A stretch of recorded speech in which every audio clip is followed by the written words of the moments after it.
Hey everyone, welcome back to Hope for Today. How are you doing? I'm so glad you're here. I really am. You see my little snowman over here? We've changed from Christmas to winter. How many of you have gotten snow and rain in this storm that's been brewing around here? Yeah, a little crazy, right? We had the winds howling last night and the rain came down. I thought the back of my house was going to be the side of my house by the time I woke up this morning. Well, the Lord protected. We were safe and sound, and I'm here today to tell you there is hope for today. I am so glad you're here because God has something to tell you. So I've been sharing a lot of personal stuff with you of the verses God has laid on my heart and the theme He's really, kind of told me, Lynn, this is what you need to do. And it's been interesting to watch how God gave me a verse and He gave me a theme, and He's really telling me to create my home environment and not a house environment. And that's evolving, and it will continue to evolve. And I don't know how many of you caught last Wednesday, I was the Girl Talk speaker. So if you're involved in our Girl Talk here at Keswick, if you're not, you want to go back, you can catch that. But I talked about our home is not always the 2x4 and the nails that we have, that we live in. You open the door and you walk in and, honey, I'm home. That's not always just the home that we have. Our life should be a home. It should be a safe haven. It should be a shelter. And it should be a place where when people enter your presence, they feel at home. And I've talked about this when I teach hospitality, that hospitality starts with you. You can invite, I have the gift of hospitality, and you can invite them in your home, but they might not feel at home with you, so they're probably not going to feel at home in your house. You need to create a home personality, and then your home will reflect your personality. When I was a kid, my mom was very strict on instilling in us things of the Lord. I hated it. I was annoyed. Why do you always have to teach me about God? Why do you always have to teach me about the Bible? But my mom, I can say one of her biggest tributes as a mom, she tried to turn everything into a God thing. Whatever, there was always a lesson to be learned in it. I remember the one time there was a fire, and there was our house and our street, and then there was woods in front of us, and then there was the main highway, and then there were woods there. So the fire had come to the woods, and then there was the highway, woods, our house. So at this point we had to evacuate. And I remember them saying, take whatever you need, because our house, if it was going to burn, our house would have been one of the first to go. And we had to go to the local firehouse and hang out there. So to me, it was like, grab the toys, grab my, whatever. And this is when I was a kid. There were no tablets and things like that to worry about. But I was just thinking, what toy do I want to bring, or, what stuff to hang out, play with while I'm there. And my mom says to me, bring a change of clothes, make sure you have a dress or a skirt for Sunday, and bring your Bible. What? You want me? The house is going to burn down. She's worried about us going to church on Sunday, making sure I had a dress and my Bible. As a kid, I thought my mother was crazy. As an adult and as a mom myself, kudos to my mother for putting the Lord first. Her first thing is, well, I don't know where we're going to be, but we'll have church on Sunday, and we'll need to look our best, and we need to have our Bible. My mom was very strict on, like I said, bringing God into everything we did. And when she would come across something, an article or whatever, she would give it to us. And she gave me a tract, and I wish I would have brought it today, but I use it as a bookmark in my Bible.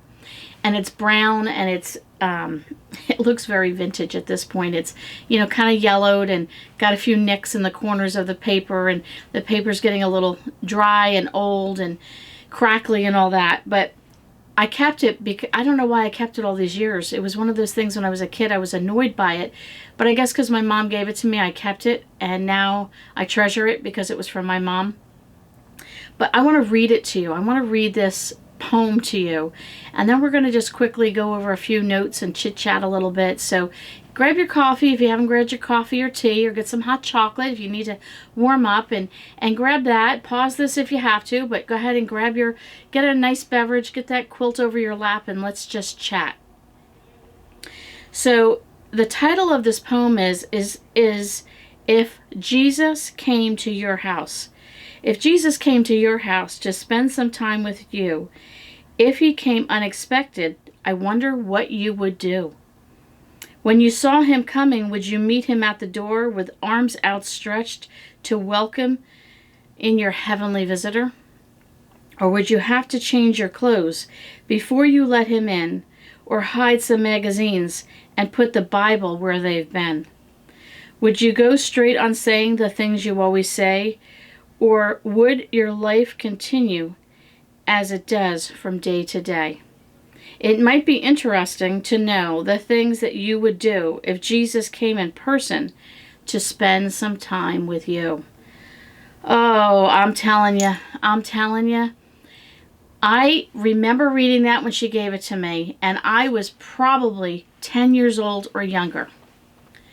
I'm a little older than that now, and I have never forgotten that poem.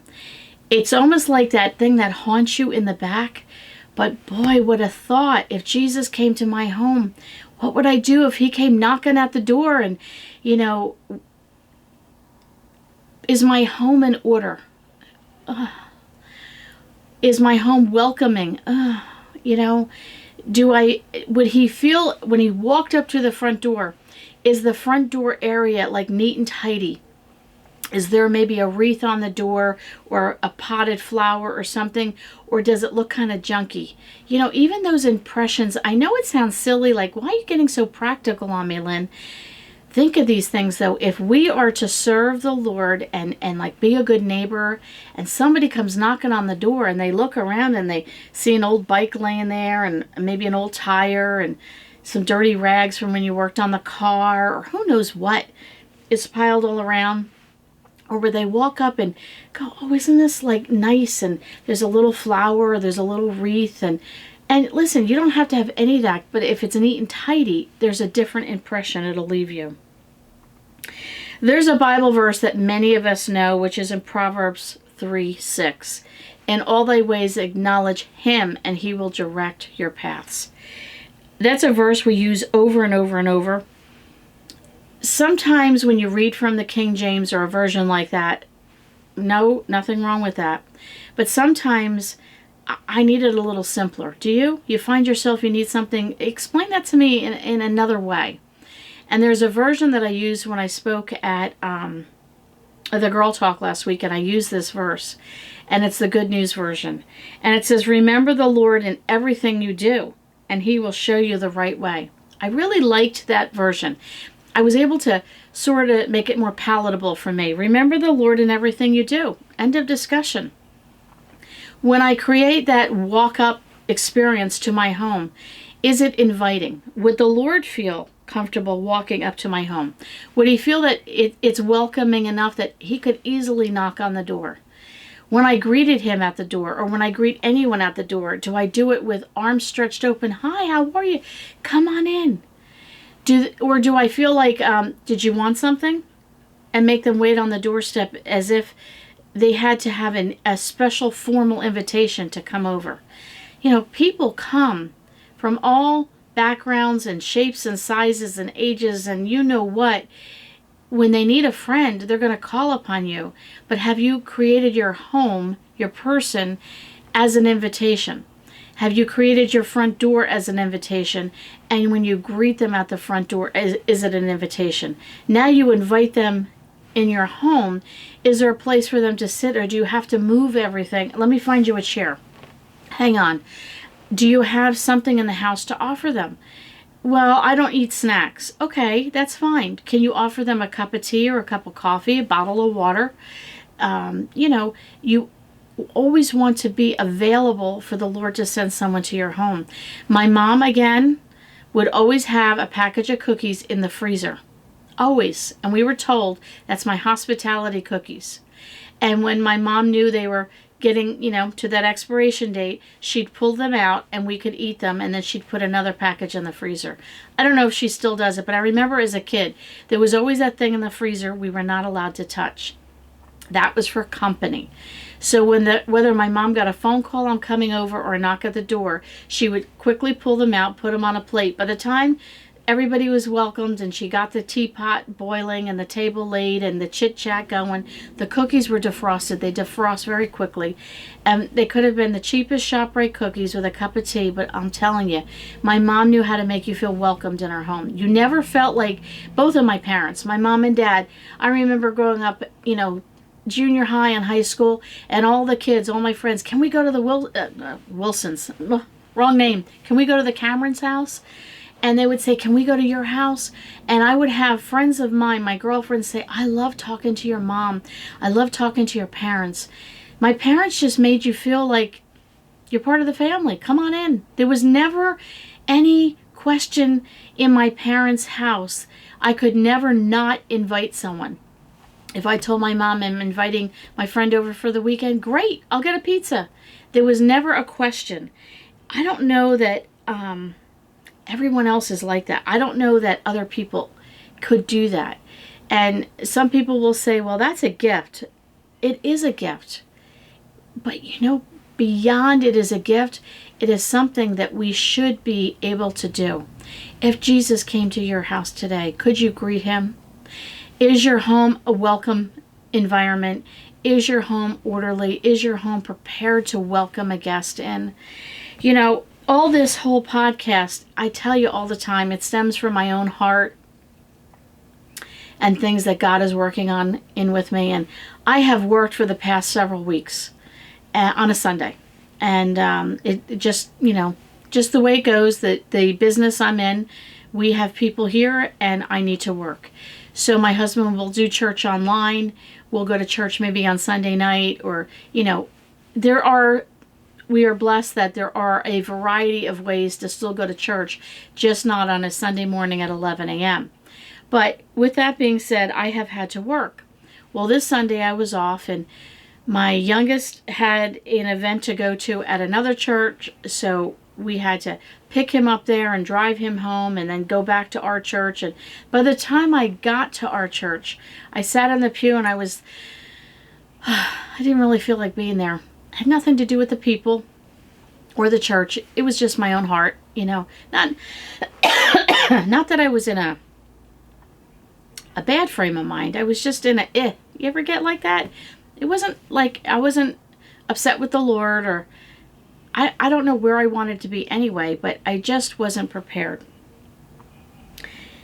And I'm trying to listen to the message, and I couldn't get into the message. And you ever get like that? You just sitting there like, what am I doing here? And I'm looking around and I'm thinking, and then my mind started to wander.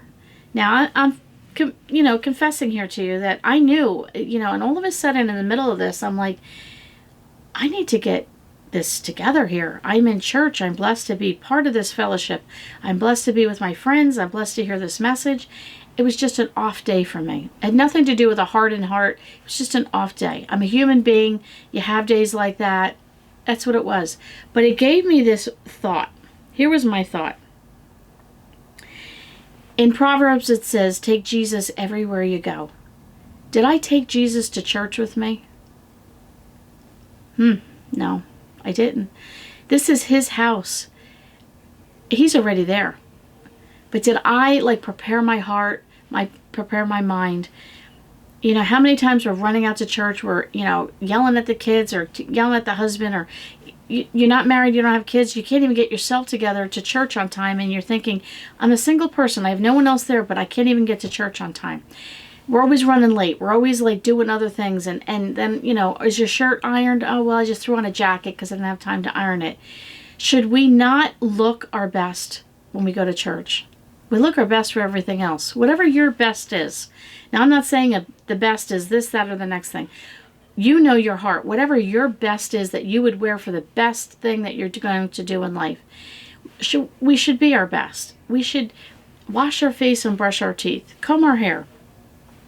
Make sure we have our Bible. We should be prepared mentally and physically we should look good, and just that spirit of welcoming those that come into your presence at church. Make them feel welcomed. Make them feel like you're glad to see them. Even if I have an off day, this too shall pass. Maybe I had a headache, go take some Tylenol. Maybe I'm hungry, then go home and eat. But I should have been prepared, and I really wasn't. Take Jesus everywhere you go, and he'll show you the right way. I wasn't prepared with bringing Jesus with me, and because I wasn't prepared, I couldn't concentrate on the message, and he probably had something for me to hear, because then he said, if you bring me with you, I'll show you the right way to go. I was so preoccupied in my own whatevers that, I fell short. Then it made me think, do I take Jesus with me wherever I go? When I go to work, do I bring the Lord with me? Do I bring a happy spirit? Do I bring a smile? Do I bring encouragement to my coworkers? Or am I biting their head off, and when they ask me a question, what do you want? I'm busy. Is that how I react, or do I react to, in a pleasant way? When you call me on the phone, do I answer it in a pleasant way? Maybe I have an off day, but you know what? That's not your problem. That's my problem. Do I bring the Lord with me? Even if you're physically not well, or you're mentally not well, you're going through some struggles and things like that. My home life, I don't have the perfect home life. I'm no different than the rest of you. I've got struggles at home. We've got things that happen. But I need to remember to bring the Lord with me. And when the Lord is with me, he can kind of lift me up. I'm human. I have emotions. I have feelings. And yeah, some of the stuff will get you down, but when you bring the Lord with you, you have a sense of joy. You have a sense of peace. You have a sense of hope that you can share with others. When I go home from work, do I bring the Lord with me? Or do I bring work with me? Do I bring, the problems of the day, the phones rang, I had this person say something, I did the... Okay, granted, if you have a spouse, or, maybe your kids that are older and you want to talk through the day, that's one thing, talking through the day. But it's another thing bringing home all that stuff. No, I need to bring home Jesus and let the Lord show me the right way to go. And if I need to talk through that day, give some grace, maybe get dinner on the table and say, hey, do you got a minute? I had kind of a rough day. I'd just like to talk through that with you. Maybe you can help me kind of rethink what happened through the day so I can be more prepared tomorrow. When I go to the store, do I bring Jesus with me? Do I have a smile? When somebody hits you at the back of the cart, on the back of the leg with the cart, do you turn around and yell at them? Or, yeah, it hurts, yeah, and they're being a pain in the neck. They're trying to rush past you, and they want to get that last package of toilet paper, whatever the case might be. Did I bring Jesus with me? Is he going to show me the right way? Yes. Turn around and just say, no problem. Please go right ahead of me. And say it kindly. Say it nicely. Make them kind of raise an eyebrow and, I just hit her with a cart and she's being nice to me? Take Jesus with you. When you're at the park with the kids, or you go to, you're going ice skating, 'tis the season, go ice skating, or you're going to any event, or you're going to, hang out with a group of friends, bring Jesus with you. Well, you see, my friends, they're not Christians, and, so if Jesus came to your house, what would he have to change?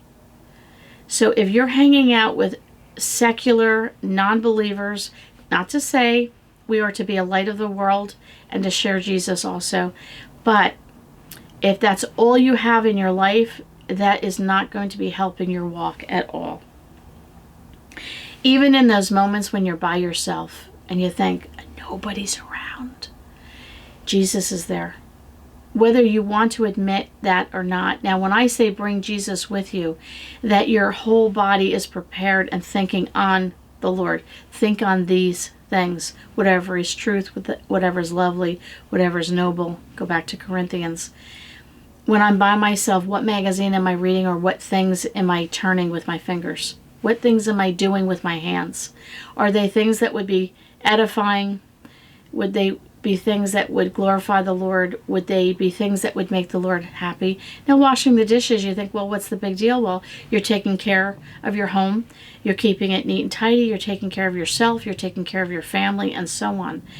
Keeping yourself busy, idle hands are the devil's tool. Keep those hands busy when you're having those moments. But what other kind of things would the Lord have to come in and maybe see the magazines on the oh, you don't want to see those now, let me put those in the drawer. No, what's on the table should be always on, out for anyone to see. If I were to go to my in-laws' house, and they're both in glory right now, but I remember when I first started dating my husband, there was always mission magazines on the table. You know, the basket in the bathroom, just in case you need to read for a few minutes. There were always either a devotional or, again, Bible something in the basket. My mother-in-law would have Bible verses hung by the kitchen sink, so as she was doing her dishes, there was a Bible verse to read or to memorize. There wasn't anything in my in-laws' house that I could ever question. I could open any closet or any cabinet, and there would be Bibles on the shelf, and there'd be things that would be hospitality dishes or things that she could use to create her home into a welcoming environment at all times. Everything that we do, our mind, when we're alone, what are we thinking about? You know, those moments where you, oh, if anybody ever knew what I was thinking, the Lord knows what you're thinking. The Lord knows what your hands are touching, what you're tasting, what you're smelling, what you're hearing, where you're walking with your feet. When your eyes are, you know, watching TV, are you watching something that is appropriate? Do I need to spell out appropriate? You know what? If you're in a place where you don't know right from wrong, and you don't know what, you know, is bad and evil and good and evil, and, you know, what I should and shouldn't be watching, then you need to spend some time truly with the Lord on your own and ask the Lord to reveal those things to you. But you know what I'm saying. Let me go back to the poem. If Jesus came to your house to spend some time with you, if he came unexpected, I wonder what you would do. What would happen today if the Lord knocked on your door? Are you prepared? Are you prepared to welcome the Lord Jesus into your home, into your life, into that 2x4 that you know, type of structure that you live in? Would you be able to welcome him in and let him go through your cupboards and look behind closed doors and look at the magazine rack and the books on the bookshelf? And how about if he checked your history on your YouTube? What do you watch? And checked your streaming device, and what shows have you recently watched in the last 24 hours? Are they clean? Are they beneficial? Are they good? Are you filling your mind with things of the Lord when you're alone? Are you doing devotions? Are you singing praise and worship? Are you singing the hymns? Are you praying for others? Are you thinking about, ooh, you know, I have 2 days off next week. I wonder if I could help someone. Are you asking the Lord to send people to you? If Jesus came to your home, what would you do? Thanks so much for coming over today. Thanks for spending time with me. We'll catch you all next week on the next podcast.